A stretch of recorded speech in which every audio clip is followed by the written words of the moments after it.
मायावती ने बीएसपी के उत्तराधिकारी के तौर पर अपने भतीजे आकाश आनंद को चुना है, लेकिन इस वक्त क्यों ये टाइमिंग इतनी अहम है और इस टाइमिंग के पीछे की वजह क्या है, हम ये समझेंगे। ये भी जानिए कि क्या आकाश आनंद को अपना उत्तराधिकारी चुनने का आने वाले वक्त में किसी गठबंधन पर कोई असर पड़ेगा। क्या कहीं आकाश आनंद को किसी नए गठबंधन के आगाज के तौर पर तो नहीं चुना गया, ये भी समझेंगे। और बीजेपी ने मध्य प्रदेश में यादव बिरादरी से मोहन यादव को नया मुख्यमंत्री चुन लिया है। उत्तर प्रदेश की सियासत पर क्या इसका कोई असर पड़ेगा? ये तमाम खबरें आज का यूपी में। नमस्कार, मैं हूं कुमार अभिषेक, आप देख रहे हैं यूपी तक। हम हाजिर अपना न्यूज शो आज का यूपी लेकर। मध्य प्रदेश में मोहन यादव को नया मुख्यमंत्री बनाकर बीजेपी ने सबको चौंका दिया है।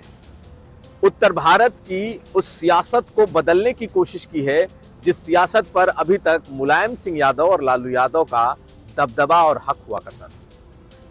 3 बार के विधायक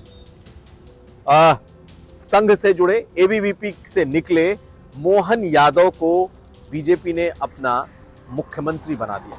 लेकिन इस नाम का क्या असर उत्तर प्रदेश में पड़ेगा?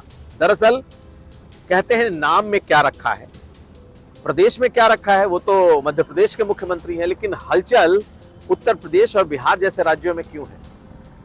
दरअसल बीजेपी ने, या यूं कहें प्रधानमंत्री मोदी ने, मोहन यादव को मुख्यमंत्री बनाकर उत्तर भारत की सबसे बड़ी ओबीसी जाति को एक बड़ा संदेश दे दिया है। और इससे हलचल होना, इससे परेशान होना उन दलों के लिए लाजमी है जिनका एकाधिकार यादव वोट बैंक पर था। बीजेपी अब आने वाले समय में उत्तर प्रदेश में मोहन यादव के नाम को भुनाएगी। अंदाजा करिए कि मामा जी, यानी कि मध्य प्रदेश के जो पूर्व मुख्यमंत्री रहे हैं शिवराज सिंह चौहान, वो उत्तर प्रदेश या बिहार में उनका प्रभाव नहीं था। वो ओबीसी के बड़े नेता और बहुत ही पॉपुलर चीफ मिनिस्टर रहे। लेकिन नाम और टाइटल में क्या रखा है, ये मोहन यादव के चयन से दिखता है। बीजेपी ने अब मोहन यादव के नाम को उत्तर प्रदेश में भुनाना शुरू कर दिया है। पहले सुनिए बीजेपी नेताओं की ये वाणी।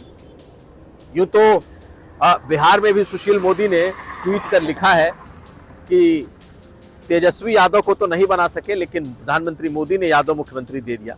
उत्तर प्रदेश के बीजेपी नेता क्या कह रहे हैं, ये भी सुन लीजिए। बहुत शुभकामनाएं समस्त मध्य प्रदेश के उन समाजों को जो समाजों को अभी तक वंचित रखा गया था। यशस्वी प्रधानमंत्री मोदी जी को धन्यवाद दूंगा। और ये बहुत बड़ा संदेश है जिसको लोग नहीं समझ पा रहे हैं। देखिए, लालू यादव जी को समाज ने बनाया मुख्यमंत्री। उन्होंने किसको बनाया?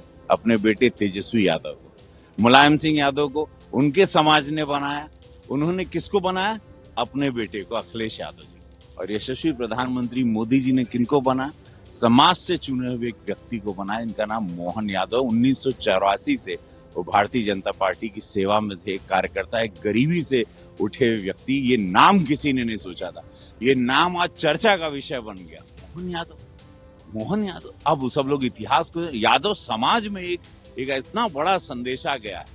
ये पूरा यादव समाज आज अपने आप को गर्व महसूस कर रहा है कि अखिलेश यादव को बनाए उनके पिता मुलायम सिंह यादव, लालू यादव, जो उनको समाज ने, उन्होंने बनाया, मौका मिला तेजस्वी यादव को।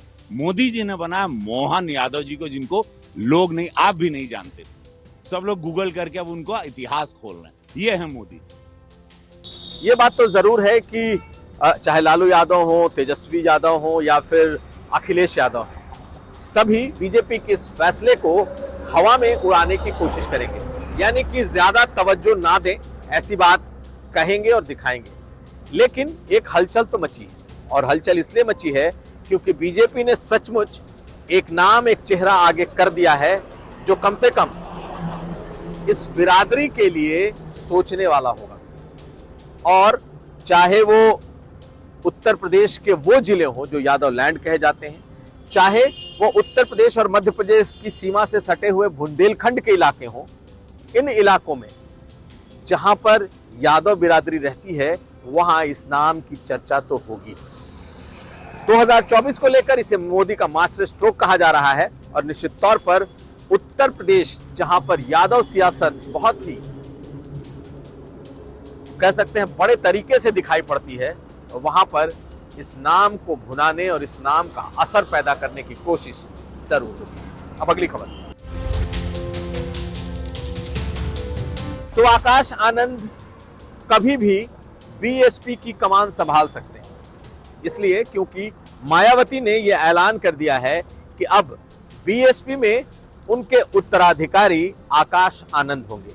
आकाश आनंद मायावती के भतीजे हैं और 2017 से पार्टी से लगातार जुड़े हुए हैं, कोऑर्डिनेटर रहे हैं और इस वक्त इन चुनावों में 4 राज्यों के कमान उनके पास रही। लेकिन ऐसा क्या हुआ कि अचानक मायावती ने अपने भतीजे को अपना उत्तराधिकारी तो चुन ही लिया, उसका ऐलान भी कर दिया, लेकिन इसके पीछे की वजह क्या है?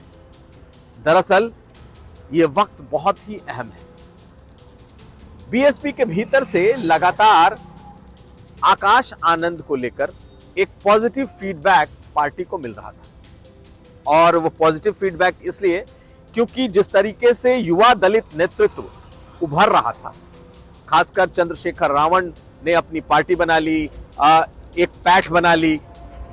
बसपा का जो काडर है, बसपा के जो मूल मिशनरी काडर हैं, वो लगातार इस बात की जरूरत महसूस कर रहे थे कि लगातार 4 चुनावों में हारने, लगातार वोट शेयर गंवाने और एक बिरादरी और जाति की पार्टी बनकर रह जाने के बाद अब पार्टी को नए चेहरे की जरूरत है। मायावती भी इस चीज को बहुत पहले से न सिर्फ महसूस कर रही थी, बल्कि वो इस पर काम भी कर रही थी। यही वजह है कि 2017 में सहारनपुर में उन्होंने सबसे पहले अपने भतीजे को लॉन्च किया था। आकाश आनंद लंदन से पढ़े लिखे, यानी कि लंदन से एमबीए कर चुके युवा और टेक सेवी नेता के तौर पर उनकी पहचान बनी। लेकिन यह टाइमिंग बहुत महत्वपूर्ण है और हम जब टाइमिंग की बात कर रहे हैं तो इस चुनाव के बाद, चारों चुनाव के बाद आखिर आकाश आनंद को चुनने की वजह क्या रही? बीएसपी ने कोई बहुत अच्छा परफॉर्म किया हो, यह भी नहीं था, लेकिन बीएसपी ने बहुत खराब भी परफॉर्म नहीं किया। बाकी उत्तर प्रदेश के चुनावों में बीएसपी ने बहुत बुरा प्रदर्शन दिया था और मायावती ने शायद इस प्रदर्शनों को भांप लिया था। इसी वजह से उन्होंने अपने भतीजे को यानी आकाश आनंद को उत्तर प्रदेश के चुनाव से दूर रखा था। उत्तर प्रदेश ही नहीं, उत्तराखंड, जो कि कभी उत्तर प्रदेश का पार्ट हुआ करता था, यानी कि जहां उन्हें इस बात का अंदेशा था कि पार्टी बहुत बुरे दौर में जा रही है, वहां से उन्होंने आकाश आनंद को दूर रखा। लेकिन जहां संभावनाएं थी, जहां भविष्य में कोई संभावना बन सकती है, उन 4 राज्यों में उन्होंने आकाश आनंद को कमान दी थी। और अगर आप देखें तो 4 राज्यों के जो नतीजे आए हैं, बेशक उसमें बसपा ने बहुत अच्छा नहीं किया, लेकिन बसपा इस बीजेपी की आंधी में भी बहुत हद तक अपना वोट बैंक बचाने में कामयाब रही। चाहे राजस्थान में हो, वहां उसने लगभग 4% वोट पाया है, 2 सीटें मिली हैं। मध्य प्रदेश में बेशक उसे सीटें नहीं मिली, लेकिन कई सीटें जीतते जीतते बसपा रह गई। छत्तीसगढ़ में भी बसपा को वोट परसेंटेज कम हुए, लेकिन ठीक ठाक मिले। जो तेलंगाना है, वहां के सोशल मीडिया को लेकर के और अलग अलग विंग को लेकर के प्रयोग किए थे आकाश आनंद ने। लेकिन इन सब से इतर एक पार्टी के भीतर की एक ऐसी आवाज जो मायावती सुन रही थी, और वो आवाज थी कि जल्द से जल्द अगर युवा नेतृत्व को लाना ही है तो फिर आकाश आनंद को सामने लाओ। ये एक आवाज थी और उसकी वजह थे चंद्रशेखर रावण। चंद्रशेखर रावण ने इस चुनाव में अपनी किस्मत भरपूर तरीके से आजमाई थी। पिछले कई सालों से वो मध्य प्रदेश और राजस्थान के लिए मेहनत कर रहे थे। आजाद समाज पार्टी बनाकर उन्होंने दर्जनों उम्मीदवार सभी जगहों पर उतारे। माना जा रहा था कि राजस्थान में बहुत अच्छा प्रदर्शन करेंगे, लेकिन हुआ ठीक उल्टे। कोई सीटें न जीत पाए, साथ साथ वोट परसेंट में भी वो बीएसपी को कहीं मैच नहीं कर पाए। ऐसे में अब ये एक ऐसा वक्त आ चुका था कि इस जगह पर या तो आकाश आनंद को आगे लाना जरूरी था मायावती के लिए, या फिर अपने युवा वोटरों का समर्थन खो देने जैसा था। माना जा रहा था कि वो इस वक्त से पीछे चल रही हैं जब दलित चेतना या दलित समाज के भीतर युवा नेतृत्व की भूख दिखाई दे रही, और यही वो वजह थी कि मायावती ने जैसे ही चुनाव खत्म हुआ है अपने भतीजे के नाम का ऐलान कर दिया। एक बात और, इस वक्त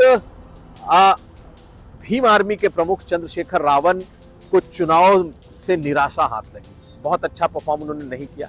साथ साथ कुछ सवाल सोशल मीडिया पर उनके संबंधों को लेकर के भी उठने लगे, यानी कि कहीं ना कहीं उनके चरित्र पर भी सवाल उठाए जा रहे हैं।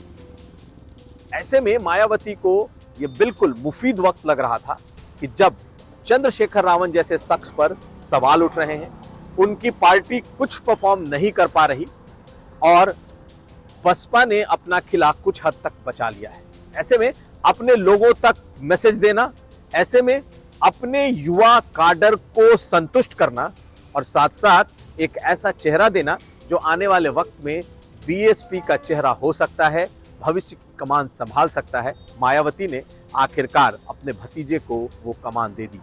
पॉजिटिव बात यह है कि आकाश आनंद सभी तरह के कंट्रोवर्सी से दूर हैं, पढ़े लिखे हैं, एमबीए किया हुआ है, टेक से भी माने जाते हैं, और साथ साथ जितने भी सोशल मीडिया प्लेटफॉर्म हो या मीडिया हो, जो परंपरागत रुख मायावती का रहा है उससे इतर सोचते हैं, यानी कि वो चाहते हैं कि पार्टी सोशल मीडिया पर छाए, पार्टी मीडिया में ऐसे आए जैसे दूसरे दल हैं। इसलिए मायावती के लिए अब उनके भतीजे मजबूरी भी बन गए थे कि उन्हें आगे लाना जरूरी था। अब अगला विश्लेषण, और बात एक बार फिर आकाश आनंद की, और आकाश आनंद की बात इसलिए क्योंकि अखिलेश यादव ने एक रिएक्शन दिया है आकाश आनंद को उत्तराधिकारी बनाए जाने पर। और अखिलेश यादव ने क्या कहा है पहले ये सुनाते हैं आपको।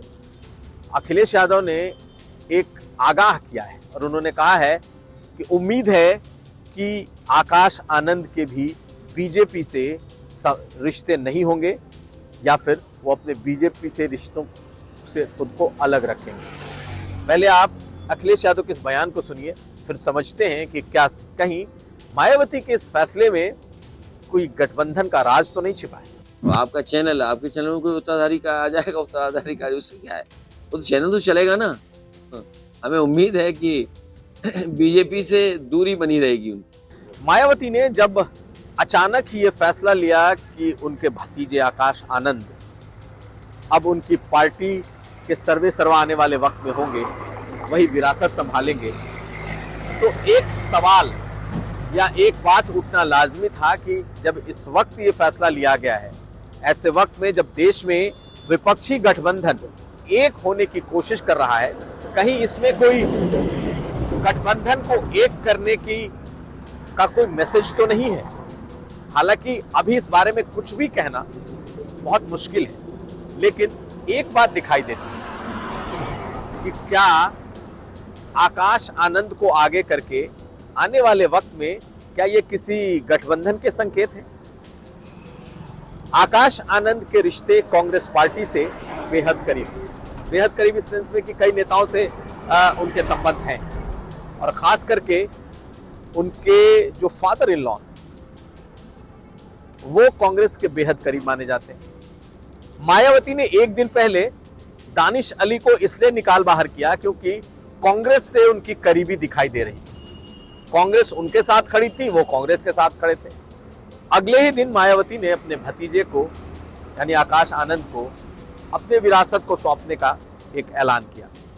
लेकिन माना यह जा रहा है कि मायावती अब अगर किसी गठबंधन को लेकर के सोच रही हैं तो वो सीधे जाने के बजाय आकाश आनंद के जरिए हो सकता है। लेकिन क्या यह सचमुच संभव है? मायावती को प्रेडिक्ट करना बहुत ही मुश्किल है, लेकिन ज्यादातर जो पॉलिटिकल पंडित जिन्हें कह सकते हैं या जो पॉलिटिकल चीजों पर नजर रखते हैं, उनकी माने तो आकाश आनंद को आगे करने के पीछे एक भविष्य का गठबंधन भी दिखाई दे रहा है।